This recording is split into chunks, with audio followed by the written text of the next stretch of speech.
Olá e seja bem-vindo ao canal F Fácil. Aqui quem fala é Diogo Arantes e a gente está mais um F Fácil Entrevista. E hoje eu tenho o prazer e a honra de receber Fábio Doeta e Joaquim Azevedo da Sequoia Properties para a gente falar do SECR11, um fundo relativamente novo, mas de uma gestora bem experiente aí. Obrigado, Fábio. Obrigado, Joaquim. Sejam muito bem-vindos ao canal e obrigado por aceitar fazer essa live aqui com a gente. Obrigado, Diogo. Um prazer estar aqui. Legal. Bom, a gente sempre começa para falar com vocês, mostrando o mercado qual que é o propósito de vocês, qual que é o propósito de empresa, até para a gente, antes da gente até começar a falar da tese de investimento do SECR11. Então, eu queria que vocês comentassem um pouquinho sobre a Sequoia, né, para o pessoal começar a entender, ou quem já conhecer mais de vocês, né, que eu acho que isso é uma das coisas diferenciadas. Eu acho que hoje em dia as pessoas querem muito conhecer quem está por trás e o que motiva você a ajudar as pessoas nesse mercado de fundo imobiliário. Legal. A gente tem uma história legal para contar mesmo, assim, Diogo. Esse fundo, como você falou, ele é um fundo que estreou recentemente aí no mercado, mas a gente já está há muito tempo fazendo isso, né? A gente começou há mais de 30 anos fazendo gestão patrimonial, a empresa começou assim, né? E a gente, enfim, já desde o início já tinha essa preocupação em olhar imóvel e entender a fundo como é que funciona esse mercado, como é que é o comportamento do mercado do consumidor e tudo isso. A gente foi aos poucos evoluindo para atuar também na área de incorporação, né, de desenvolvimento de novos empreendimentos, e mais recentemente, há aproximadamente 10 anos, a gente começou a atuar na gestão de fundos, né? A gente tem já um histórico de alguns fundos que a gente desenvolveu, fundos fechados. Esse é o primeiro fundo que a gente está trabalhando, que é um fundo aberto, e a gente entende que esse foi um caminho meio natural, né? A gente começou, então, lá no imóvel, cuidando mesmo do tijolo, do inquilino, da relação locatícia, passou a atuar mais nessa área de investimento em corporações, em projetos greenfield, não só na área residencial, inclusive. E aí, naturalmente, assim como um caminho de crescimento, a gente começou a acessar mercado de capitais, fazendo gestão de fundos, e também sempre com a preocupação de trazer uma experiência que a gente foi construindo nessa base de clientes, que era uma base de clientes mais restrita, num ambiente de fundos fechados. Com esse fundo, a gente quis trazer essa experiência para uma base muito mais ampla de clientes, que é o que a gente tem hoje através desse FII que a gente está lançando, né? Então, enfim, esse trabalho todo assim é um trabalho que a gente está hoje colocando à disposição desses novos clientes aí por meio desse fundo, né? Então, é um pouco da história da gente. A gente, na verdade, é uma empresa que tem um DNA imobiliário, né? A gente não vem do mercado de capitais, a gente chegou no mercado de capitais com essa proposta de trazer essa experiência para esse novo público e também com uma estratégia de crescimento. Legal. Assim, o pessoal sempre também fica curioso em saber, assim, vocês vieram do mercado imobiliário real, então trazem a experiência do mercado imobiliário real, mas também vocês têm visões de outros produtos, né? Vocês pensam em trazer algum outro tipo de FI? Porque o FI de vocês, a gente vai falar um pouquinho da estratégia dele, é um FI já bem de properties mesmo, que engloba tanto lajes, varejo, a renda urbana que o pessoal está chamando. Então, ele já engloba muita coisa. Tem algum outro tipo que vocês também pensam em trazer? Alguma outra estratégia que vocês pensam futuramente, talvez num outro momento? Sim, nesse momento, Diogo, nosso foco é total no Sequoia 3. Então, como vocês falaram, quer dizer, o Sequoia 3 ele estreou na Bolsa não tem 3 meses, né? Então, ele é muito recente.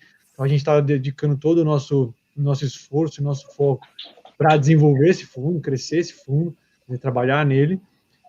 Mas isso não impede que no futuro, né, não tão próximo, mas no ano que vem, no outro, a gente possa sim trazer fundos com outras estratégias que não concorram com esse fundo, né, porque não é tão simples, né, como ele é um fundo diversificado, né, que investe em mais de uma categoria do mercado imobiliário.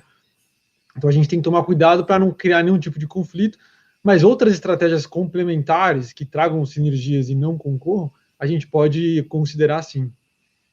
A Pô, bem gente tem legal. uma base bem diversificada assim, de ativos. A gente tem mais de 400 imóveis sob gestão, né, em diferentes veículos, né, fora desse fundo específico, assim, e a gente tem uma atuação bastante horizontal, assim, através de diversos segmentos de imóveis, né, então, como o Fábio falou, isso não está fora do radar da gente, mas hoje o foco realmente nesse fundo e a gente acha muito importante ter uma estratégia muito bem definida. A gente vai falar um pouquinho aí da estratégia desse fundo para a gente manter o foco mesmo e conseguir entregar o resultado que a gente está prometendo. Não, com certeza. É porque eu sou curioso, né? E além disso, eu gosto muito de fundo. Quando você fala assim, eu venho da incorporação e tal, eu acho que a incorporação imobiliária ela traz um benefício e é um dos tipos de produto de FI que ainda não sei se o mercado está tão preparado para isso, sendo bem honesto, mas é um produto que eu gosto bastante. Eu gosto muito dessa pegada de desenvolvimento, até com zero renda mesmo. Eu acho bem interessante. Então, alguém que vem do mercado imobiliário sempre é uma curiosidade minha, porque sei lá, é uma das coisas que eu acho mais interessantes do ponto de vista financeiro, né? A gente acha também que ter essa verticalização dentro da nossa empresa tem vários benefícios, né? Então, a gente, por ser desenvolvedor, né, incorporador, a gente é obrigado a conhecer uma série de coisas que nos trazem uma inteligência imobiliária que não necessariamente a gente seria se a gente fosse simplesmente gestor de fundo, focado em renda. Então, a gente conhece custo de construção, a gente conhece movimentos de mobilidade urbana, porque a gente analisa isso o tempo todo, a gente conhece movimentos de moradia, onde as cidades estão indo, como que cada lado da cidade está se desenvolvendo. O plano diretor. Exato, o plano diretor a gente conhece de cabo a rabo. Então, isso para a gente traz uma inteligência vertical que nos permite ser melhores gestores, né? A gente acha que, por a gente gerir, como o Joaquim falou, 400 imóveis, o imóvel mesmo, né? Então, além dos imóveis do fundo, quer dizer, a gente tem um conhecimento granular da operação, que a gente vai no detalhe mesmo. A gente sabe a conta de luz, a gente sabe detalhes dos imóveis, porque a gente tem essa visão bem vertical. Pô, legal. Eu vou compartilhar parte do relatório de vocês, até para a gente começar a falar da tese. Desde que a gente conversou a primeira vez, eu gostei muito da tese, achei bem interessante, e até para poder explicar. Deixa eu só puxar ela aqui. Aqui. Bom, a tese aqui de vocês, ela envolve os ativos de logístico, que vocês chamam de imóveis de varejo, que todo mundo está chamando de renda urbana aí, fora de shopping, aqui na tese está bem claro isso, lajes ou edifícios comerciais. Então, basicamente, você pega tudo que é de renda, tudo que é de properties e coloca numa estratégia única aí, podendo entregar isso para o cotista. Mas, além disso, você fala assim, existem duas categorias. A estratégia do Sequoia é focar nos perfis de Core Plus e Value Added. Então, eu queria que vocês falassem um pouquinho dessa tese em cada segmento, até porque mais para frente a gente até vai falar dos ativos que você compõe e tudo mais, mas da tese assim, e também dessas duas teses, o que você chama de estratégia de valor adicionado e estratégia de core business? Quer explicar, Fábio? Quer que eu conte um pouquinho? Não, eu acho que eu começo falando aqui e depois você complementa. Então, a nossa ideia aqui só fazer um asterisco no que você falou. A gente não... É quase todo, né? O nosso fundo ele tem um mandato que a gente pode...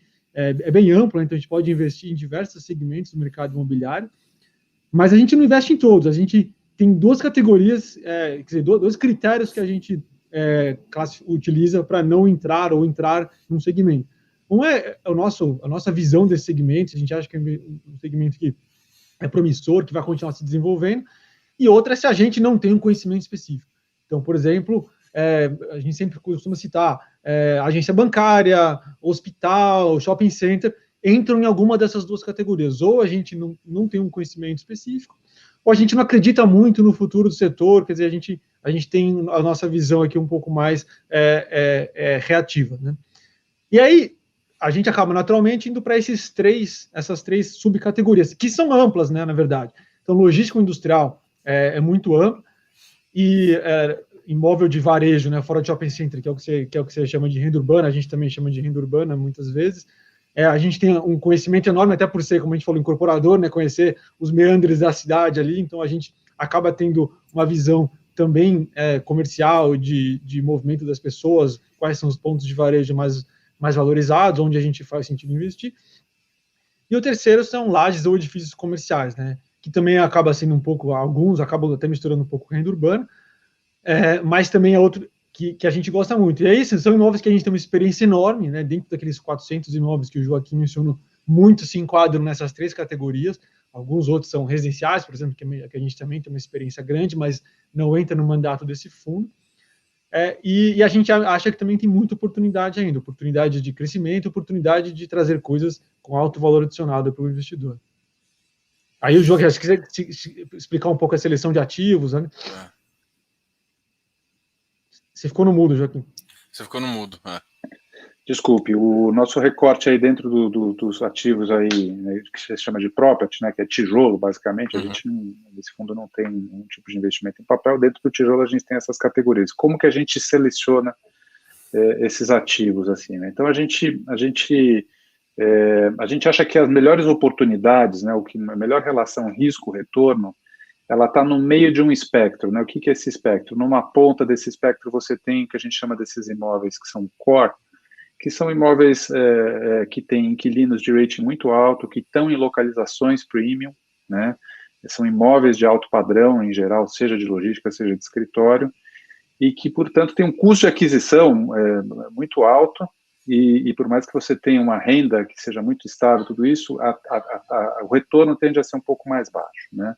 Então, numa ponta do espectro você tem isso, na outra ponta do espectro você tem o que a gente chama de oportunista, né, que são oportunidades assim, que são ativos que envolvem um risco de desenvolvimento, um risco de especulação. Muitas vezes você está desenvolvendo um imóvel sem ter o inquilino, tudo isso que a gente não acha que é adequado, apesar de você ter potencialmente um retorno muito interessante, não é adequado para um imóvel, para um fundo de renda, né, porque você está, um outro tipo de coisa, seria mais um negócio assim de desenvolvimento, como você falou, tal, que não se enquadra nesse fundo. Então, a gente procura ficar nessas categorias intermediárias aí que a gente chama de Value Add e Core Plus, que são o quê? Que são imóveis, né, ativos, que já estão gerando renda, né, que tem uma preservação do valor principal, seja pela localização, seja pela tipologia mesmo ali,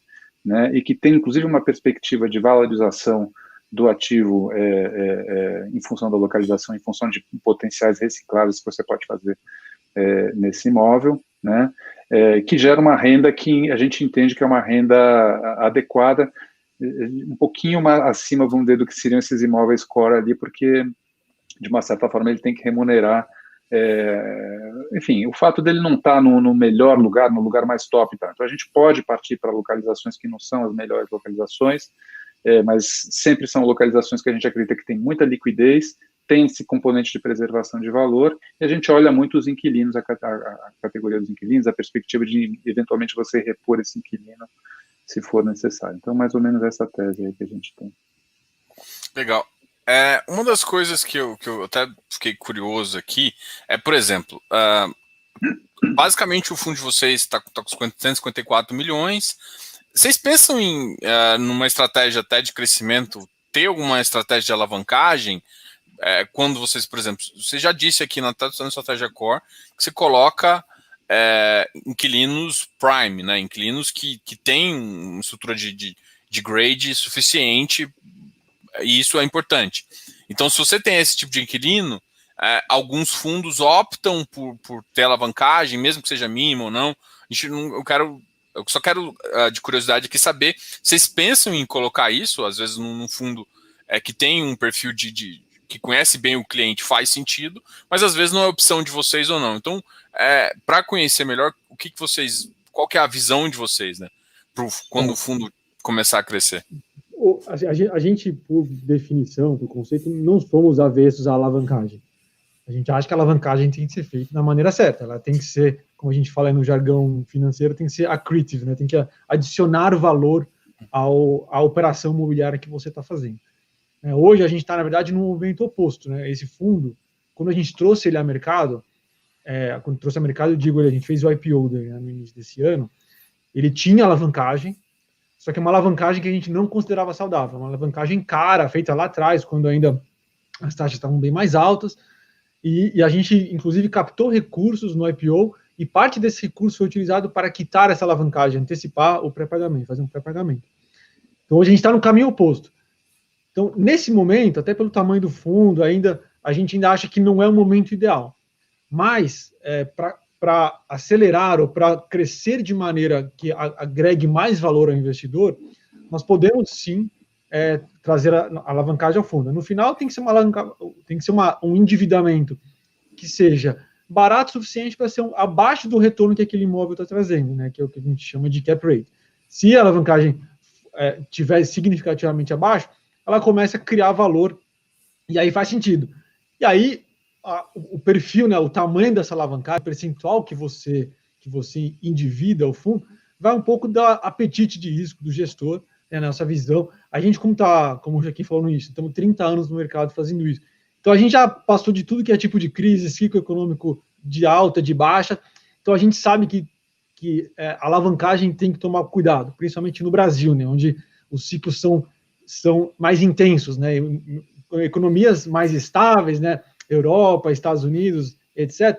Os ciclos são menos intensos, tem ciclo de alta, ciclo de baixa, mas ele funciona nesse espectro. Aqui no Brasil, as crises são muito profundas, os crescimentos são muito acelerados, então você tem que tomar um pouco de cuidado, porque a sua alavancagem, quer dizer, a sua estrutura de capital tem que funcionar em todos os cenários, porque você nunca sabe o próximo que você vai enfrentar.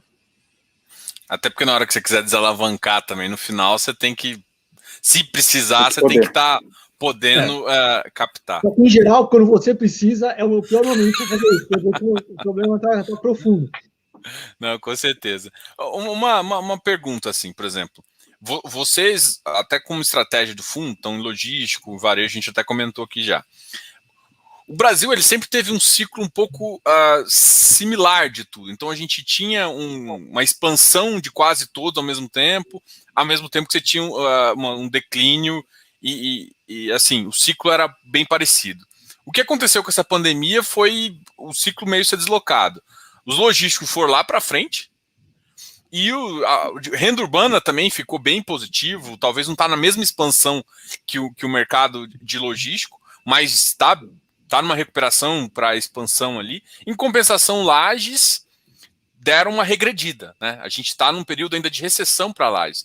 E como é que vai ser lidar com esses diferentes ciclos? Isso pode ser aproveitado para o cotista, se você aproveitar uma venda num ativo onde ele está em expansão. Então, a minha pergunta é assim, isso dá para ser aproveitado? E vocês gostam de ver vocês têm essa visão também que o mercado deu uma balançada nesses ciclos? Sim, sem dúvida. Quer dizer, você está entrando num tema que para a gente é muito caro, que é diversificação, né? Então, a gente procurou trazer ao mercado um fundo que já tivesse uma diversificação dentro dele. Então, você deve notar que a maioria dos fundos ela é monossetorial, né? Investe apenas em lajes, apenas em logístico, assim por diante. A gente tem uma visão, talvez aí um pouquinho diferente da maioria dos gestores, porque a gente acha que diversificação é saudável. Acho que na verdade, sim, não é diferente nesse aspecto, porque acho que qualquer gestor concorda que diversificação é saudável. O que a gente tem uma certa convicção ainda é que a gente, como gestor, ainda se coloca um pouco responsável por permitir por exercer essa diversificação na gestão do nosso fundo. Então, quando a gente não faz isso, se eu tenho um fundo que é monossetorial, eu transfiro essa responsabilidade de diversificação para o cotista.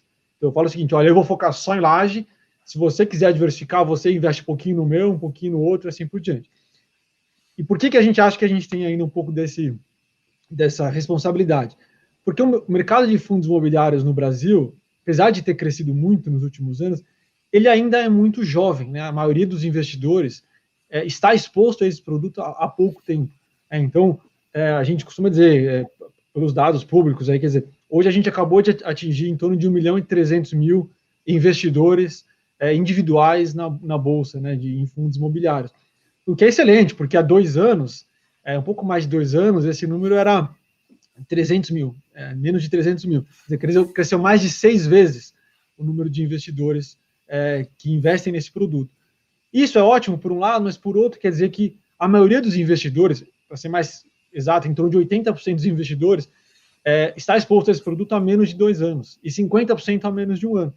Então, o investidor brasileiro médio, né, em geral, ainda não teve tempo suficiente, experiência suficiente para navegar por todos esses períodos de crise, de alta e de baixa, tendo fundos imobiliários no seu portfólio. Então a gente fala, bom, já que essa experiência ainda está concentrada no gestor, porque em ações é um pouco diferente, as pessoas investem em ações há muitos anos, né, os investidores que gostam de ação o fazem há muitos anos. Então a gente ainda acha que vamos trazer essa diversificação no nosso fundo. E aí acaba mitigando um pouco isso que você falou. Então, aquele investidor ou aquele fundo que era focado, por exemplo,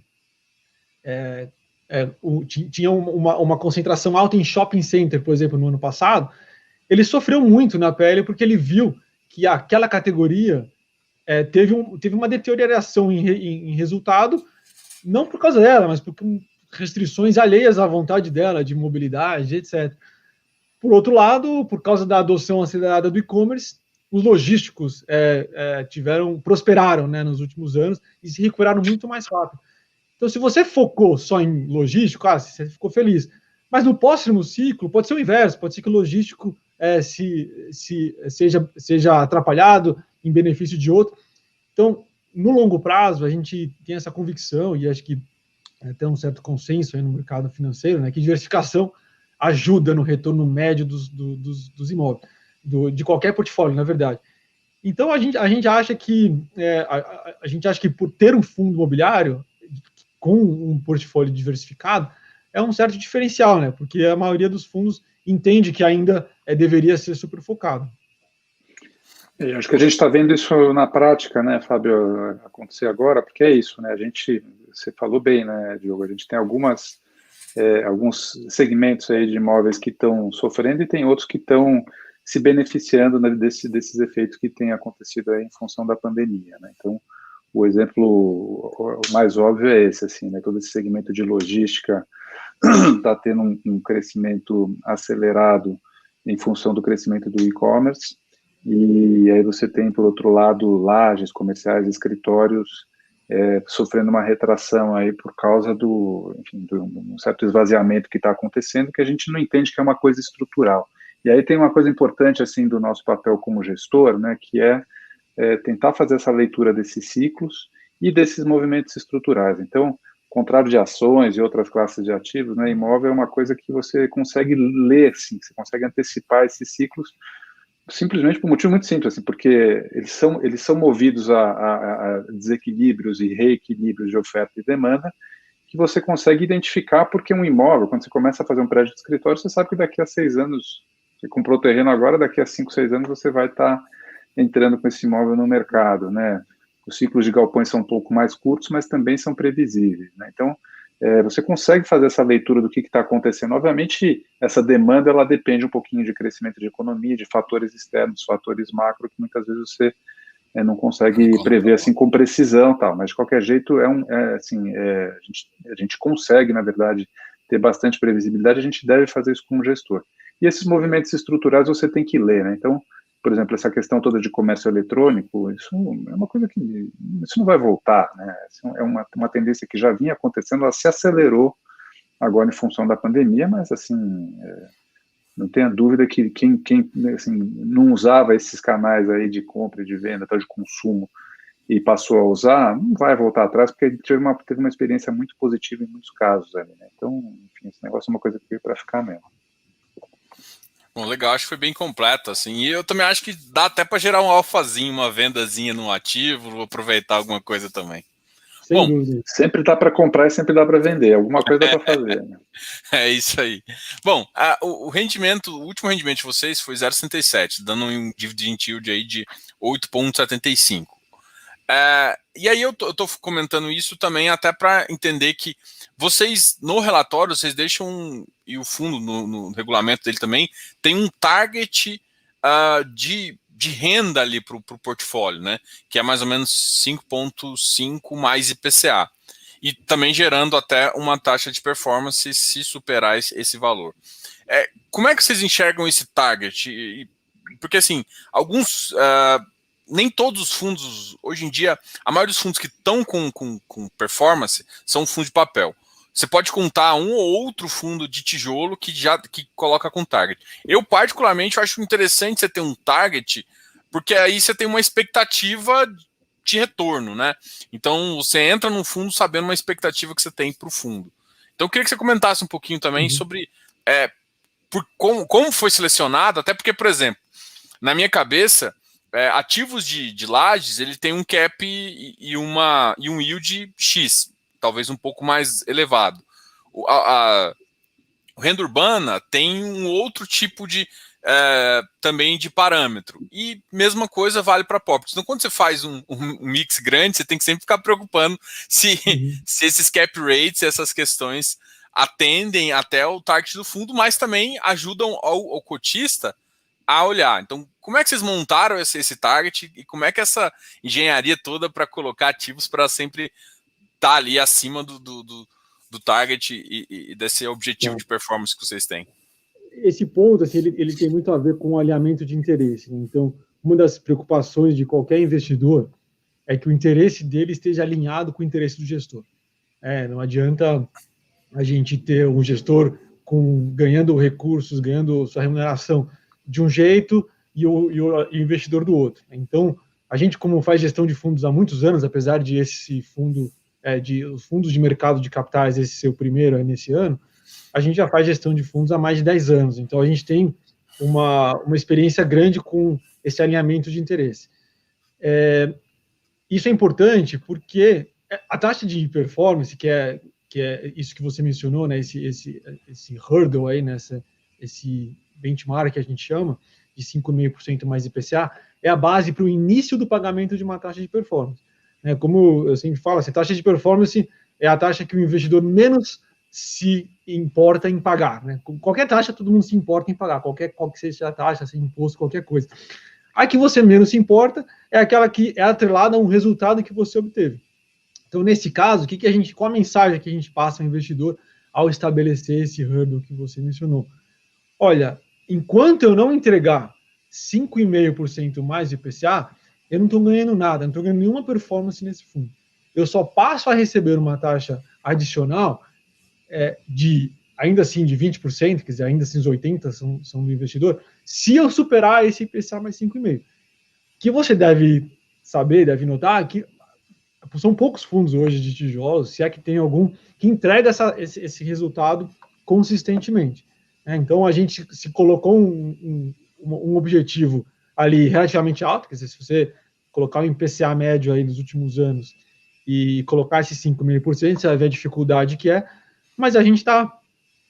aí sua segunda pergunta, como você equilibra os imóveis e como você continua trazendo... Então, são duas coisas, basicamente, que são dois objetivos constantes que a gente nunca vai atingir, que é qual que é a diversificação perfeita, quando que a gente atinge um equilíbrio que a gente fala, nossa, esse equilíbrio entre imóveis das diversas classes de ativos tá como a gente gostaria, tá excelente. Isso nunca acontece, porque sempre chega ali, tô perto, aí melhora uma coisinha, então é impossível chegar no perfeito, mas é uma constante busca de nossa como gestores. E a segunda é comprar imóveis bem comprados. Né? Assim, não adianta você ter um hurdle, ter um objetivo tão ambicioso como esse, e só trazer imóveis baixos e nunca atingi-los, aí fica sendo só no papel.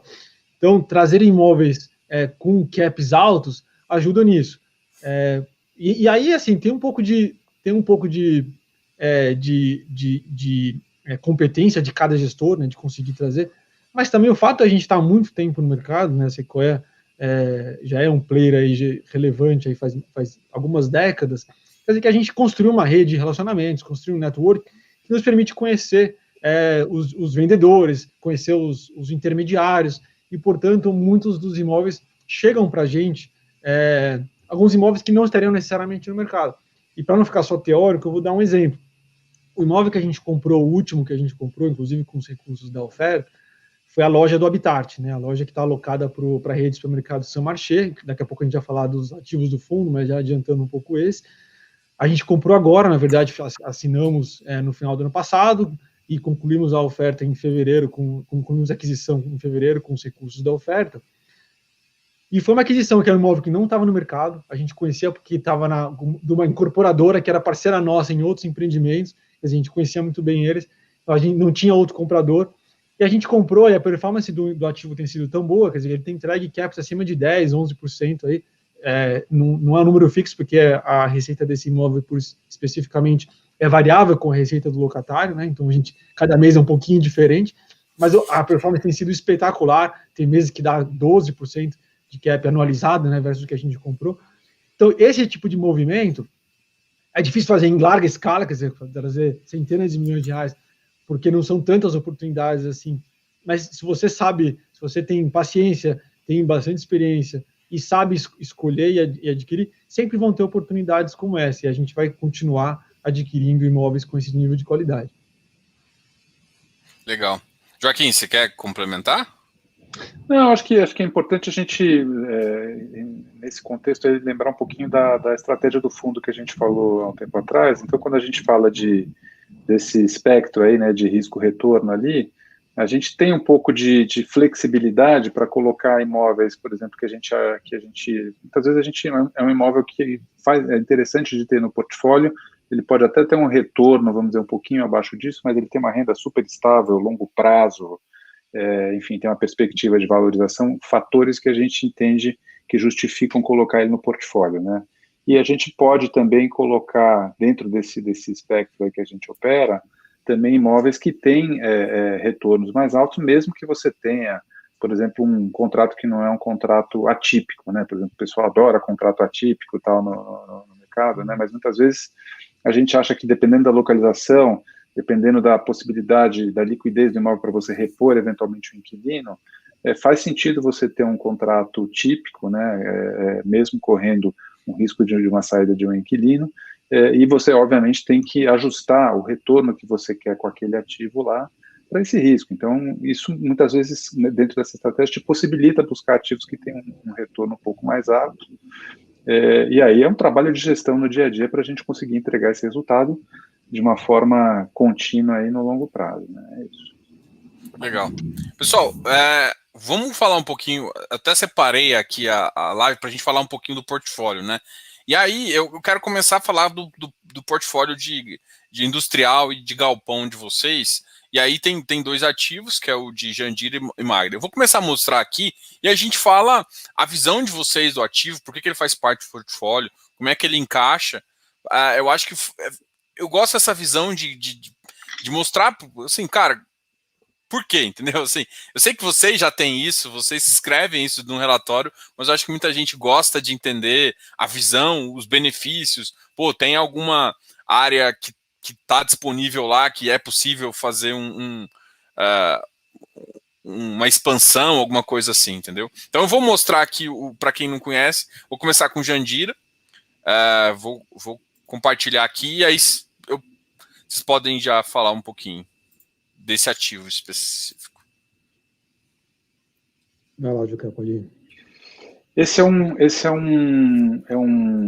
ativo que é um galpão refrigerado, né? Ele tem inclusive uma parte dele que dá suporte para operações com congelados.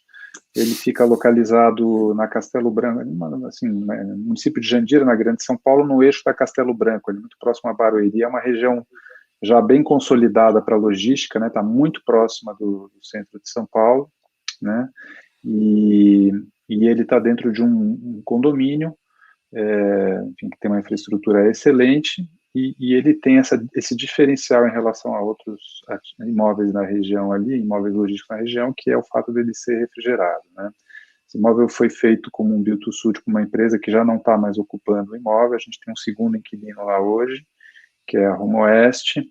É uma empresa que fornece para empresas do setor de alimentos e bebidas, basicamente supermercados, né? Tá com esse mercado, obviamente, esse segmento todo está muito aquecido, né? Então a empresa está em plena atividade lá, e esse é um contrato que vai até 2028. Ele acabou de... Esse inquilino está já no imóvel desde o ano passado. O contrato atípico ele terminou agora, no mês passado, mas a gente, na verdade, já tinha colocado esse inquilino lá antes até desse contrato atípico vencer, e ele vai até 2028. E aí já como contrato típico, né? Esse é um contrato típico porque ele foi construído, né, sob medida, né, um build to suit para essa empresa que estava lá antes, que era a Luft. A Luft saiu e o contrato atípico, ele terminou o prazo dele, então a gente renovou com um contrato típico mesmo. Só fazer um comentário, Diogo, claro. Essa questão de típico versus atípico, né, como o que mencionou há pouco, acho que tem um consenso aí que todo mundo gosta de contrato atípico, que faz todo sentido, mas a gente tem uma visão também que nem sempre você precisa ter todo o seu portfólio em contrato atípico, porque dada a liquidez do imóvel, a grande vantagem de contrato atípico é a garantia da permanência, né? Quer dizer, que no longo prazo você reduz a vacância. E quando você não tem um contrato atípico, a gente consegue contornar isso com imóveis que tenham alta liquidez. Quer dizer, imóvel que, se aquele inquilino sair por qualquer que seja o motivo específico dele, você consiga repor com outro em uma condição igual ou parecida. E a gente entende que sempre que isso é possível, a gente não tem tanto problema em ter um imóvel com um contrato típico. Eu vou pegar um exemplo aqui do imóvel de São Marché, de novo, já pulando um pouquinho para ele também, mas é um imóvel dentro do bairro do Brooklyn, né, que é um bairro que se adensou, né, se verticalizou recentemente nos últimos 10, 15 anos, e não foi necessariamente produzido dentro do bairro com a mesma conveniência que ele oferece, imóveis com essa característica, de 3.500 metros de ABL, perto ali dos prédios, o que faz dele um excelente candidato para esse setor de supermercados. E aí, se o São Marché, por qualquer que seja o motivo, queira sair, a gente não acha que vai ter problema em trazer um concorrente para ocupar esse imóvel. Então, essa liquidez acaba nos resguardando um pouco e garantindo um pouco a renda média do longo prazo para quando os contratos não são atípicos. E foi o que aconteceu, inclusive, nesse imóvel que a gente está falando, em Jandira. Né? Você vê que a liquidez ela se mostrou na prática, ali no caso, antes do contrato atípico com a Luft expirar, a gente já tinha esse novo inquilino aí ocupando o galpão, num primeiro momento, inclusive como sublocatário da Luft, depois ele passou a ser o locatário a partir do momento que terminou o contrato com a Luft. Né? Então, enfim, isso mostra que realmente faz muito sentido assim você ter esse tipo de raciocínio. E a gente também coloca, apesar de toda essa questão da liquidez, a gente de certa forma resguardado, a gente costuma colocar também coisas que desincentivem essa saída ou que nos deem alguma proteção. Então, por exemplo, nesse caso aqui específico desse imóvel, a gente concede ao inquilino um desconto no primeiro ano, no segundo e no terceiro, um desconto regressivo. Tá até escrito aqui, né? Isso, tá ali detalhado. E ele tem que nos retornar, se por algum motivo ele sai no meio do caminho antes de 2028, proporcionalmente ao prazo que ele ficou, eles têm que devolver todo esse desconto. Então, para ele, é um custo de saída alto. Além disso, por exemplo, tem outro imóvel nosso que no final desse ano ele vira típico. Além das multas, ele tem que nos dar um aviso de 6 meses. Então, a gente... o inquilino vai sair. Pô, 6 meses antes, eu começo a trabalhar para trazer um novo locatário. Então, lógico que pode haver um período de vacância ali, mas a gente sempre coloca algo que nos resguarde de alguma forma para facilitar a reposição caso haja qualquer evento de vacância. E tem mais uma coisa aí, só que acho que é importante, que vale para esse, mas vale para outros ativos que a gente tem no portfólio, que é o seguinte: muitas vezes esses contratos atípicos, eles acabam gerando uma situação artificial, né? Então, são contratos que foram feitos lá atrás, com correções monetárias que você pode imaginar o que aconteceu com a inflação nesses últimos anos, assim, com a correção desses contratos, né? E eles acabam muitas vezes se descolando dos valores de mercado dos imóveis. Quando é um contrato atípico, o inquilino não tem nenhuma opção, ele tem que pagar o aluguel lá todo mês ali, porque senão ele, enfim, dá um vencimento antecipado, ele tem que pagar tudo ali, na verdade, uma vez só. Só que assim, na primeira oportunidade, se realmente existe esse descolamento e ele está pagando um aluguel que é artificial, na primeira oportunidade que ele puder, ele vai procurar uma solução de ocupação mais barata que vai resolver o problema operacional dele, né? Então, quando a gente faz esse tipo de movimento, aqui no caso de substituição do inquilino, a gente já faz esse ajuste. A gente tem outros casos que a gente já fez esse ajuste com o mesmo inquilino, assim, a gente renovou o contrato e fez um ajuste de aluguel, trazendo esse aluguel para um valor próximo ao valor de mercado, porque a gente entende que isso tira a pressão desse inquilino, dele querer sair, dele querer, enfim, achar uma solução diferente ali para a ocupação, e ele acaba privilegiando, na verdade, continuar no mesmo espaço, num prazo mais longo ali, né? Então, a gente está sempre de olho nesse tipo de coisa também, evitar esse tipo de situação artificial que muitas vezes é trazido por um contrato atípico. O que vocês comentaram, duas coisas muito importantes, né? É essa artificialidade do contrato atípico que acontece, e também essa questão de reposição, né? A reposição de galpões, ela é um pouco mais complicada que de uma laje, que é mais fácil do cara sair, mas também é mais rápido de você repor. Agora, um detalhe aqui que eu fiquei... esse 10% aqui ainda é porque o outro contrato, o típico está vencendo agora, né? Ainda não está incluso o Jandira aqui, certo? Isso. Não, aí na verdade você tem um que é atípico que ainda vai ter uma duração um pouquinho maior ainda, né? Você tem um atípico ainda no portfólio. Hoje, né, a data base desse relatório é 30 de abril. 30 de abril, 4 dos 5 imóveis estão em contratos atípicos. No próximo mês agora, o próximo relatório, data base 31 de maio, vai mudar um pouquinho esse gráfico, porque um dos que são atípicos passa a ser típico. Então vai aumentar um pouquinho o azulzinho e diminuir o verdinho. Legal. Agora vamos falar um pouquinho do Magna, né? Que eu acho que é o que está lá no final. Isso. Tem esse aqui. Magna ele é um galpão industrial. Ele é ocupado atualmente pela Magna, que é uma empresa de autopeças, uma das maiores empresas do mundo de fornecimento de autopeças.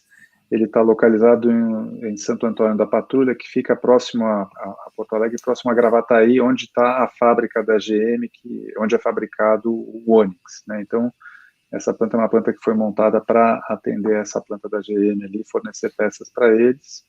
É um contrato build to suit também. Esse contrato build to suit está em vigor.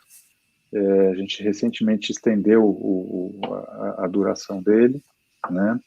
E essa é uma localização, claramente, que não tem a mesma liquidez do que, por exemplo, o Jandira, que a gente acabou de ver ali, né? Então, para a gente é muito importante a gente preservar, a gente estender esse prazo desse contrato atípico, que é o que a gente fez, já se antecipando um movimento ali, a gente fez uma negociação com eles e conseguiu estender esse contrato, vai até 24, né, Fábio? Não, 25, né? 25. 25, desculpa. 25. Desculpa, enfim, é um imóvel que está num padrão muito acima do que está na região. Ele tem liquidez, mas obviamente a gente se sente mais protegido com um contrato atípico nesse caso aí, especificamente. E esse imóvel, essa é uma característica que tem em vários dos nossos imóveis, né? Eles são importantes estrategicamente para os locatórios pelo imóvel. Eu sempre falo que o escritório onde a Sequoia ocupa não é importante. A gente precisa ocupar um escritório, mas não precisa ocupar aquele escritório. A gente não está atrelado ao imóvel para gerar a nossa receita. Todos os nossos locatários precisam desse imóvel feito para eles para gerar receita. Então, esse caso aqui, no caso da Magna, pré-pandemia, esse imóvel trabalhava literalmente 24/7. Eu digo pré-pandemia porque teve alguns, por questões sanitárias, né, houve paralisações na fábrica da GM, que acaba causando paralisações nas fábricas fornecedoras em cascata. O caso aqui da Magna, houve 2 paralisações desde o começo da pandemia, mas como o Joaquim mencionou, aqui nessa fábrica, entre outros carros, é feito o Onix. O Onix, ele é disparado o carro mais vendido do Brasil, né? No ano passado, em 2020, ele vendeu mais de 50% acima do segundo colocado. E o terceiro mais vendido do Brasil foi o Onix Plus, que também é produzido nessa fábrica. Então, essa é uma fábrica de extrema importância para a Magna, é a mais importante para a Magna no Brasil, onde ela mais gera receita. Então, eles estão super bem no imóvel, a gente está super bem com eles lá. Então, a gente valoriza, obviamente, o contrato, tem que ser um contrato super bem feito, mas a gente enxerga também qual que é a dependência do imóvel, qual que é a dependência do locatário nesse imóvel, qual é a probabilidade econômica, né, dele sair. E aqui, nesse caso, é um dos exemplos mais expoentes ali, pelo nível de utilização e a importância que essa fábrica tem para a operação da Magna. Legal, acho que isso a gente acabou falando um pouquinho, né?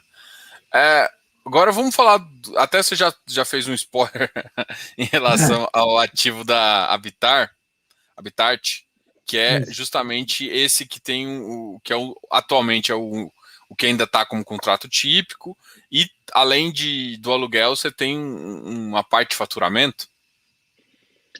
O aluguel ele é um percentual do faturamento da loja com um piso, né? Ele tem um piso.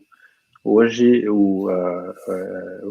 ele está pagando um aluguel bem acima do piso, porque esse é um dos setores aí que se beneficiou imensamente da pandemia, né? Um dos poucos setores aí que realmente se beneficiou bastante dessa pandemia.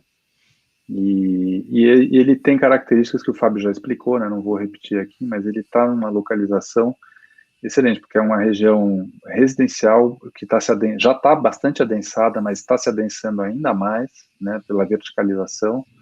O custo, o preço, na verdade, de venda do metro quadrado residencial aí, ele é incomparavelmente mais alto do que seria o preço do metro quadrado de um imóvel comercial. Então, não se produz imóveis como esse nessa região. Esse é provavelmente o único imóvel com essa área, nessa localização. Ele virou uma referência na região. Então, não só para os ocupantes do próprio Habitat, que é um condomínio que ocupa um quarteirão inteiro no Brooklyn, já tem, acho que 4 torres prontas, e tem uma 5ª torre ainda em construção, né, que vai ser ocupada em breve, assim, que vai aumentar ainda mais a base de consumidores, mas ele não atende só esse público, ele atende todo o público dessa região. Então, realmente, é uma loja que tem tido uma performance excelente, e pelo fato da gente ter um contrato, vamos dizer, que é um percentual desse faturamento, a gente se beneficia, na verdade, dessa performance da loja, e também tira a pressão, quer dizer, a gente tem uma relação muito boa com o inquilino, e a gente entende que, assim,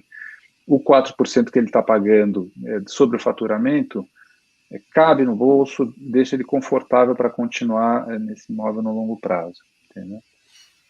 Show de bola. Uma pergunta agora, meio que até na faixa de crescimento.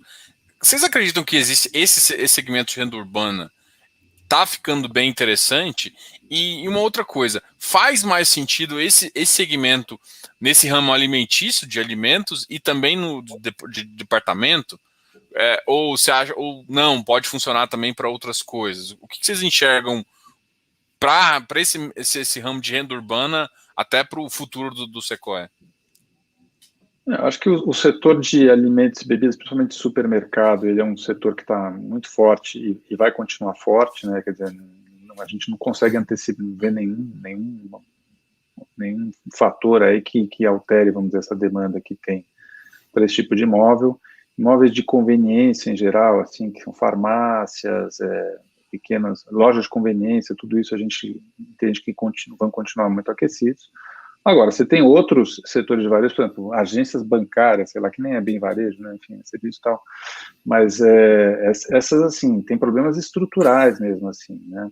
Os outros tem outros segmentos, por exemplo, restaurantes, né, bares, tudo isso, estão sofrendo uma questão específica aí relacionada à pandemia, né, quer dizer, não é uma coisa que a gente entende que seja estrutural. Tem que tomar um pouquinho de cuidado, ninguém esperava uma coisa como essa que aconteceu com relação à pandemia. A gente tem imóveis desse tipo no portfólio, obviamente, esses imóveis ficaram prejudicados nesse momento, mas a gente entende que vai retomar, né? Então, eu acho que, assim, tem que olhar mesmo o segmento, assim, tanto do ponto de vista de ciclo, quanto do ponto de vista estrutural, o que está acontecendo, né? Dentro de varejo, você tem um espectro muito grande ali, né? Difícil de você generalizar. Legal. Agora vamos falar talvez dos dois do portfólio, que eu acho que é o que eu acho que eu mais recebi pergunta, porque tá no Rio de Janeiro. Eu acho que talvez isso não tenha muito relacionamento real com o mercado de lajes corporativas em si, mas o pessoal, quando vê no Rio de Janeiro, já entra em desespero. Acho que, enfim, eu acho que inclusive parte da queda do fundo está ligado a principalmente olhar o ativo e a função dele, o pessoal não entender muito bem, até se tem possibilidades, tá? Então, aqui você tem dois ativos, né, que é esse de Madureira, os dois alugados para Atento e o outro, o da Penha, né? São duas regiões que são mais, não são nobres da cidade, mas a função dela é um pouco diferente, né? Eu queria que você comentasse um pouquinho dessa visão desses ativos, né? Eu acho que a chave para entender esses ativos é isso que o Fábio falou, né? Se a gente tivesse duas lajes corporativas no centro do Rio de Janeiro, né, que estão alugadas para empresas estatais ou empresas do setor, a gente estaria muito preocupado, tá? Porque por causa disso que o Fábio falou, quer dizer, não são imóveis ativos que são estratégicos para a operação dessas empresas. Esses dois imóveis, ao contrário, eles são totalmente estratégicos para a operação da Atento. A Atento é uma empresa de contact centers, de call centers, né, também uma das maiores do mundo, uma empresa multinacional, está em vários países, tem uma operação muito grande aqui no Brasil, e assim, todas as mudanças que a gente tem visto nesse setor, ela tem se mostrado bastante resiliente aí e com capacidade de se adaptar. Tá? Então a gente tem visto que nesse caso específico faz muito sentido para ela manter esses dois imóveis em operação. Eles estão próximos da mão de obra dela, né? Você tem tanto na Penha quanto em Madureira, nesses dois lados, você tem uma mão de obra bastante abundante para essa região, você tem uma infraestrutura adequada, os imóveis foram feitos sob medida para eles, então toda a infraestrutura que eles precisam, que não é uma infraestrutura muito simples, que inclusive não dá para você reproduzir 100% num sistema de home office, como você consegue fazer com outras operações, mesmo na pandemia, tudo, esses imóveis continuaram funcionando e tal. Então, assim, a gente entende que são imóveis que são estratégicos para eles, né? E a prova disso é que a gente acabou, no caso de Madureira, o imóvel de Penha, ele tem um contrato atípico que vai, ele está em vigor ainda e vai até 24, né? Fábio me fala coisa se eu estou errado, mas o de Madureira, ele estava vencendo esse ano e a gente já renovou, na verdade, esse contrato, já assinamos um contrato que vai até 2028 com eles também. Né? Então, o Joe, acho que se esse é um dos receios que você imagina no fundo, vamos eliminá-lo já, porque esses imóveis não têm absolutamente nada a ver com uma laje comercial no Rio de Janeiro. Eles são imóveis totalmente operacionais para Atento, são imóveis irreplicáveis. Se você descer um pouquinho nessa página, você vê onde ele está inserido, né, dentro do bairro de Madureira, o outro no bairro da Penha. Olha o nível de adensamento que essa região já tem. Ambos ali são até próximos, relativamente próximos um do outro, mas eles estão em regiões altamente adensadas. E a Atento, ela é uma empresa que, falando rapidamente da Atento antes de voltar ao imóvel, é uma empresa super sólida, uma empresa espanhola de capital aberto. Ela é a maior empresa de contact center da América Latina, uma das maiores do mundo. Eles empregam mais de 150 mil pessoas, né? O Brasil é o país mais relevante também disparado, tem mais de 40% da operação concentrada no Brasil, e ela precisa de imóveis como esse para gerar receita. Ela presta serviços de contact center e call center para os clientes dela através de imóveis como esse. E se ela não prestar aí, se ela sair desse imóvel, para onde ela vai? Esse é um imóvel que você vê aí, ele tem 12 mil metros de ABL. E ele tem 16 mil metros de terreno. De novo, descendo metade da página aí, onde que se informa 12 mil metros de ABL numa região com esse nível de adensamento? É dificílimo. Do lado da mão de obra, tudo isso. Então, esses imóveis, esse imóvel, que vale para os dois, a Atento tem uma dependência deles, porque além da dificuldade e o custo que seria achar e construir um imóvel concorrente desse para ela ocupar, existe um CAPEX já investido por eles, né? O CAPEX, eu digo, adaptações de infraestrutura, tecnologia, para que eles consigam prestar os serviços que eles precisam com um nível de de qualidade, né? O SLA, os clientes, você pode imaginar o nível de cliente que eles têm. Acho que basicamente todas as grandes empresas que você conhece que dependem muito de contact center, banco, empresa de telefonia, etc., são clientes deles aqui, as maiores. Então, essas empresas têm um nível de exigência de qualidade altíssimo, então precisa de um CAPEX realmente muito alto. E é por isso que a gente, como o Joaquim mencionou, já com uma boa antecedência, quer dizer, em fevereiro, a gente assinou um novo contrato, mesmo esse estando em vigor até setembro desse ano, e por mais 7 anos, né, então a gente garante a permanência deles por mais um bom tempo. O imóvel da Penha, por exemplo, que só vence em 2024, a gente já começou a conversar com eles para uma possível renovação. Talvez nos próximos meses haja alguma definição e uma extensão desse contrato. Mas isso mostra, quer dizer, que esses imóveis são super importantes para a Atento. Ela não consegue, por exemplo, que é uma das perguntas que a gente recebe bastante, prover esse serviço na casa das pessoas. Né? Por incrível que pareça, é mais caro, porque ela tem que colocar o que ela coloca tudo concentrado num lugar só, ela tem que espalhar essa infraestrutura toda, que é um nível de gestão complicadíssimo. O custo é mais alto, ela tem que ajudar na internet, ajudar na infraestrutura, até cadeira e computador ela tem que alugar para os funcionários. E mesmo que isso fosse possível, ela não consegue entregar o mesmo nível de qualidade de serviço que ela entregaria dentro desse imóvel, porque mesmo que ela conseguisse, vai imaginar, o que não é possível, né, mas conseguisse o mesmo nível de qualidade de internet e tal, hoje em dia, as leis de sigilo e proteção de dados são tão severas que ela não consegue, por exemplo, ter um cliente de um grande banco com dados expostos ali na casa de uma pessoa, onde ela tem zero controle, né, onde a pessoa pode vazar esses dados com uma certa facilidade. Então, tudo isso leva em consideração, quer dizer, e tudo isso faz desses imóveis que eles sejam muito importantes. E no caso desses dois especificamente aqui, além de tudo isso, eles são imóveis que ambos foram feitos com o Build to Suit, né, foram feitos sob medida para a operação da Atento. Então, além de ter tudo isso, eles têm todo o nível de eficiência máximo que esses imóveis podem ter. Porque a Atento, ela ocupa 35, 36 prédios no Brasil operacionais como esse, né, sites que eles chamam.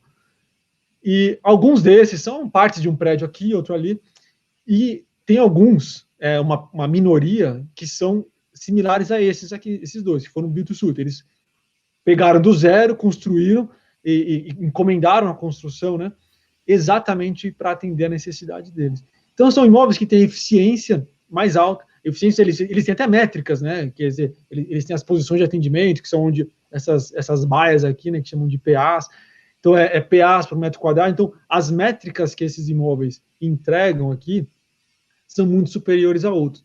Então, mesmo que a Atento vá saindo de prédios, esses aqui, que são os mais eficientes para elas, ficam os últimos da fila, né? São os mais resilientes dentro de tudo, dentro do portfólio deles. Juntando tudo isso que a gente falou, nos dá aqui uma segurança que, na verdade, a gente tem um poder de barganha grande em cima desses imóveis, porque é muito difícil que ela consiga replicar tudo isso em outro imóvel com um custo que seja competitivo com o que a gente consegue entregar lá, por eles já estarem prontos. Legal. Uma outra questão assim que aí também gera é que, vamos supor que acontece uma coisa, a região, a área, vocês têm uma experiência também com properties, né? Você acha que a área consegue agregar para alguma outra coisa? Ainda mais você falou do adensamento, existe essa possibilidade e como é que seria, entendeu? Sem dúvida, isso não está no radar da gente, assim, no curto prazo, né? A gente acabou de renovar com a Madureira, estamos em conversa para renovar no site da Penha também, mas esses dois são terrenos que têm potencial de reciclagem para outros usos, né? O imóvel tem potencial de reciclagem para outros usos, faculdade, hospital, uma série de outros usos desse tipo, que é muito, como o Fábio falou, é muito difícil de você originar imóveis com essa área nessas regiões ali.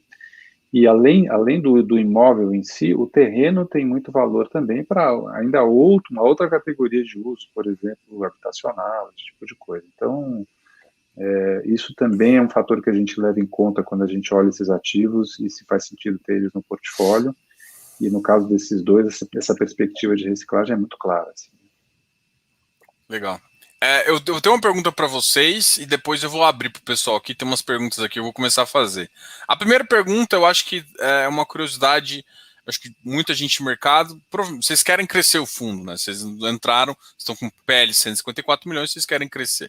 E o que aconteceu com o mercado agora, principalmente de tijolo, é que por conta. Até que você mesmo mencionou, né? 1 milhão de novos cotistas entraram nesse mercado e às vezes não entenderam o porquê, pegaram movimentos errados, entraram em investimentos sem realmente entender. E parte desses compram yield e não compram ativos, né? Ainda não entenderam como é que funciona isso, principalmente para tijolos. E aí gera uma preocupação, que é às vezes assim, o preço da cota está bem abaixo do valor patrimonial e às vezes surge uma oportunidade. E aí a pergunta é, o que vocês pensam em relação à emissão abaixo do valor patrimonial? Essa é uma pergunta que está sendo clássica, porque eu acho que é uma das que eu também, quando eu falo que eu vou fazer com gestor de tijolo, é o que eu mais recebo em relação a esse tipo de pergunta. E aí, se fizer a emissão, eles vão fazer abaixo do valor patrimonial? O que vocês pensam disso? Tá, então a gente não gosta disso e o motivo é o seguinte, a gente, como eu falei lá atrás, a gente é gestor há muito tempo. Então qualquer gestor que tem visão de longo prazo, ele sabe que para você viver, para você estar aqui daqui nos próximos 10 anos, eu preciso entregar uma experiência de investimento positiva para todos os investidores que investem comigo. Então a gente só está aqui no Sequoia 3 falando, porque eu tive o Sequoia 1, tive outros fundos, tive outros investimentos que não necessariamente estavam envelopados em estruturas de fundos, onde investidores tiveram experiências super positivas com a gente, investiram de novo, de novo, de novo. Isso é muito comum no mercado imobiliário e com a gente foi muito comum ao longo da nossa vida como gestores. A gente, como o Joaquim falou lá atrás, a gente quis trazer essa experiência que antes estava restrita aos investidores maiores, né, esse que a CVM chama de qualificados, né, porque eles investem aí volumes mais altos em cada produto. A gente trouxe essa mesma experiência para o mercado em geral, para o investidor em geral. Então a gente sabe que não adianta eu trazer um investidor novo hoje em detrimento daquele que está aí. Então, se eu fazer uma emissão hoje a 10, 15% abaixo do valor patrimonial, eu vou beneficiar um cara que está entrando em detrimento do meu investidor atual. E aí esse cara que entrou aqui, ele não vai querer entrar de novo. Então, no final das contas, eu acabo me colocando num ciclo que não é sustentável a longo prazo. E a gente tem uma visão de super longo prazo. Né? Quem é gestor antigo acaba tendo uma visão um pouco mais de longo prazo, porque a gente já viveu muita coisa lá como gestor no passado. Então, dito isso, assim, qualquer investidor nosso ou futuro pode ter como compromisso nosso da gestora Sequoia de não fazer emissões que não sejam, de novo, aquele termo que eu falei lá atrás, accretive para o preço, para o dividendo por cota. Então, isso não quer dizer que qualquer desconto sobre o valor patrimonial é proibido. Porque pequenos descontos você consegue compensar com um ativo de qualidade que entre e aumente o valor o dividendo por cota. Então, por exemplo, hoje você mencionou lá, o nosso fundo está pagando 67 centavos por cota. Se eu fizer uma emissão e trago um ativo novo, que mesmo para aquele investidor que não queira colocar, queira exercer o direito de preferência dele, colocar novos recursos, se 67 for para 68, 69, eu entendo que para ele foi uma experiência positiva. Ele não colocou nada e, por eu ter feito uma oferta, aumentou o dividendo por cota dele. É difícil fazer isso, né? Muito difícil, quando a cota está com descontos significativos em relação ao valor patrimonial. Quando ela está próxima, você consegue trazer imóveis de alta qualidade que compensem um pouco isso. Então, você só vai enxergar a gente fazendo emissões ou próximas acima do valor patrimonial, ou que, mesmo se for um pouco abaixo, que compense no valor da cota, que melhore a vida do investidor, porque eu não quero obrigar nenhum investidor a exercer o direito de preferência dele para não ser diluído, que é uma coisa que muito investidor acaba se sentindo prejudicado quando um gestor, quando um fundo faz uma emissão com desconto relevante. Ele fala, pô, eu vou ser diluído aqui, então para não ser diluído eu tenho que colocar um dinheiro que não gostaria de ter colocado nesse fundo. E isso a gente não vai fazer. Legal, acho que está respondido. Bom, uma das perguntas aqui eu vou abrir para o pessoal perguntar. Então, pessoal, podem fazer. A primeira pergunta é a seguinte: qual que é o cap médio para vocês fazer uma aquisição de um ativo, né? Tá, é realmente muito difícil responder essa pergunta, até por parte de uma pergunta que o Joaquim deu lá atrás, né? Retorno não existe sem risco. Então não existe atrelar, não existe ler retorno sem ler risco junto. Então, se eu estou falando, vamos imaginar que às vezes comprar um imóvel com cap de 12 é caro, não faz sentido, teria que ser mais, ou inviabiliza. Às vezes comprar um imóvel com cap de 7 está barato, porque tem a qualidade do imóvel, a qualidade da renda, a qualidade do locatário. Então, o imóvel, o valor dele, ele é composto por uma série de atributos. Né? A gente até, inclusive, tem um modelo financeiro que destrincha esses atributos em cada um dos elementos individuais, e a gente sabe precificar. Se aumentar um pouquinho o prazo, quanto que aumenta no preço desse imóvel? A gente consegue até medir e calibrar isso.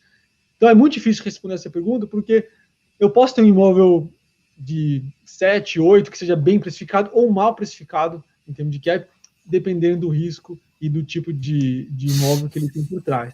Então, a gente até coloca ali com um certo limite ali de não comprar imóveis abaixo de 7, porque aí, até pela nossa experiência, acaba tendo, assim, são dificílimos, raríssimos os imóveis que fariam sentido ter um cap abaixo de 7, mas pode ter imóvel com caps totalmente variáveis aí que a gente adquira, dependendo do risco que a gente esteja assumindo com ele.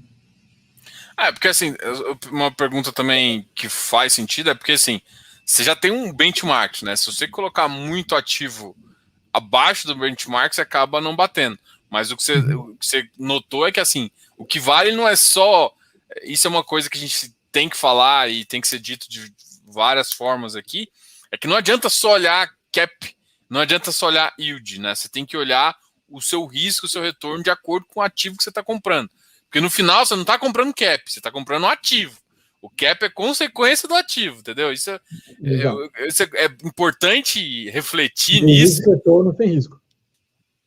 Então tem que assim, você tem que comprar um ativo e entender o risco e retorno dele. Se você não fizer essa matemática, tudo para frente vai ser meio caos. Uma pergunta aqui também é um pouco dessa troca, talvez de cap, troca de... só o pessoal tá perguntando assim, aqui a pergunta foi exatamente essa, do Ricardo Cordeiro. Nessa troca de inquilino de Jandira, houve aumento do cap? Então, assim, o pessoal está querendo saber se, saindo do atípico para o típico, o fundo tem alguma... o rendimento pode cair. Eu acho que é mais ou menos isso que ele quer saber. Acho que uma coisa que é importante entender é que a gente não entrega cap, a gente entrega aluguel. O cap é uma consequência disso, baseada na percepção de retorno que o investidor tem, portanto, ele exige um certo... percepção de risco que o investidor tem, portanto, ele exige um certo retorno, e aí o cap é uma consequência disso. Nesse caso especificamente, é um daqueles casos que o Joaquim mencionou. Esse era um BTS de 11 anos, foi feito em 2010, então ele estava com 11 anos, carregando inflação desde o início, sem nenhum tipo de revisional, etc. E o preço da região, apesar de ser uma região já consolidada, não acompanhou, porque o Brasil passou por 2 crises de altíssima profundidade e duração, principalmente a primeira, ali em 2015, 16, 17, que acho que ninguém esquece, e também um pouco essa agora. Esse imóvel, ele sofreu bem pouco, quer dizer, a queda de aluguel entre a saída do inquilino anterior com um contrato atípico e a entrada do novo foi baixa, até porque esse imóvel, como a gente mencionou lá atrás, ele tem uma liquidez alta, mas quando a gente projetou os nossos retornos, esse retorno que a gente tem entregue, já é o 3º mês seguido que a gente distribuiu R$1 milhão de dividendos, que dá 67 centavos por cota, a gente vai continuar distribuindo esse mesmo valor nos próximos meses, essa projeção já contemplava essa queda, que a gente sabia de antemão, né? Como o Joaquim falou, esse locatário está lá há mais de um ano, a gente trouxe ele no início no final de 2019, então ele está há 1 ano e meio como sublocatário, com um contrato assinado, então a gente já tem essa previsibilidade dos nossos retornos já de longa data. Não, legal. Até para comentar com o pessoal que no relatório deles tá bem claro, assim, eles deixam bem transparente aqui o valor do aluguel, né, que está contratado no atípico, e também os descontos. Aqui eu estava, até quando você estava falando, eu estava lendo aqui. Aqui está muito claro, então isso está em todos aqui. Eu vejo também que aquele que vocês falaram que mudou também, acho que da Penha, Madureira. Também está escrito lá quanto que era o aluguel, para quanto vai, qual que é a data. Então, assim, nisso está bem tranquilo aqui, e tem essas informações no relatório. Então, isso é muito fácil de achar, tá, gente? Uma pergunta aqui, não é bem uma pergunta, é um comentário, eu acho até interessante, assim, do Júlio, falando que gostaria de ver uma DRE, aquela mini DRE e tal. Eu acho que é eu fiz esse comentário porque eu também acho que é interessante colocar, apesar de vocês já descreverem, ter aquele gráfico que já descreveram, mas eu acho que todo mundo gosta de ver aquela mini DREzinha lá. Pode ficar tranquilo, a gente vai colocar a DRE. A gente não colocou até então, porque o fundo estava passando por um período de transição de estrutura, de forma. O conteúdo é o mesmo, quer dizer, imóveis locados que geram retorno e são distribuídos aos cotistas. Mas a gente passou por uma fase de transição de estrutura, porque esse era um fundo que era fechado, era um FIP, a gente transformou em FII. Ao invés de ter os imóveis direto, né, no fundo, como é a maioria dos casos, eles estavam em SPS, porque eles tinham, como eu falei, eles eram alavancados, tal. Então, a gente, ao quitar essas alavancagens, a gente está transferindo os imóveis para o fundo, e aí, quando tiver a estrutura bonitinha, digamos assim, a gente vai colocar a DRE toda. Por enquanto, enquanto ela está nesse período de transição, a gente preferiu focar nos ativos, e depois a gente vai aumentando a quantidade de informações, mas a gente adora transparência, não pode ficar tranquilo que assim que a estrutura ficar permanente, que deve ser já no próximo mês de junho, a gente já vai colocar a DREzinha bonitinha do fundo. Show, valeu, Fábio. Vou fazer a última pergunta aqui, que é uma pergunta, na verdade, eu acho que o pessoal está muito curioso, mas eu acho que é interessante aqui até para saber. O pessoal já está pensando em novos ativos em vista para aquisição no curto prazo. A gente tem um pipeline aí de mais de 30 ativos, tá, que a gente está analisando em diferentes estágios, coisa que está começando, coisa que está em negociação, coisa que está em diferentes estágios mesmo, né? Então, sim, a gente tem vários ativos, tem alguns que estão mais maduros ali, e essas coisas têm que andar para e passo, né? A aquisição dos ativos com a captação do recurso para fazer. A gente não quer deixar dinheiro parado em caixa, então a gente não quer captar dinheiro para deixar parado em caixa. Isso prejudica, né? Dilui, na verdade, o retorno que a gente entrega, mas ao mesmo tempo a gente também precisa de recursos para trazer esses ativos novos. Então essas coisas vão andar para e passo, e depende muito disso que o Fábio, dessa dinâmica toda que o Fábio estava explicando aí, de preço de cota e tudo isso. Exato. Então, a gente, como eu falei lá atrás, não vamos adquirir imóveis por adquirir, quer dizer, crescer por crescer. A gente não vai trazer imóvel com preço de cota que dilua o investidor, só faria isso. Então, a gente pode fazer aquisições de curto prazo, de médio prazo, sim, mas só em estruturas que façam sentido para ambos, para quem está entrando e para quem já é investidor. Show. Fábio, Joaquim, eu vou deixar você falar as últimas palavras. Eu queria agradecer aqui. Bom, foi uma ótima conversa, eu gostei pra caramba.